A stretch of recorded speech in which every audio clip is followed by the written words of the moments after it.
ইরানের সরকার বিরোধী বিক্ষোভের মধ্যে তেহরান ও ওয়াশিংটনের সম্পর্ক ক্রমেই উত্তেজনাপূর্ণ হয়ে উঠছে। ইরানের সর্বোচ্চ নেতা আয়াতুল্লাহ আলী খামেনি যুক্তরাষ্ট্রের প্রেসিডেন্ট ডোনাল্ড ট্রাম্পকে লক্ষ্য করে একটি অবমাননাকর কার্টুন পোস্ট করেছেন।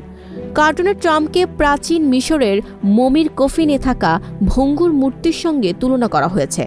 কার্টুনের পটভূমিতে দেখা যাচ্ছে পিরামিড ও প্রাচীন মিশরীয় লিপি। খামেনি ট্রাম্পকে ইতিহাসের স্বৈরাচারী শাসক ফেরাউন ও নমরুদের সঙ্গে তুলনা করে সতর্ক করেছেন এবং উল্লেখ করেছেন তাদের মতোই ট্রাম্পের পতন সময়ের ব্যাপার মাত্র। বিক্ষোভে মৃতের সংখ্যা 500 ছাড়িয়েছে বলে মানবাধিকার সংস্থা HRANA জানিয়েছে। পশ্চিমা বিশ্ব তেহরানের ওপর চরম অসন্তুষ্ট।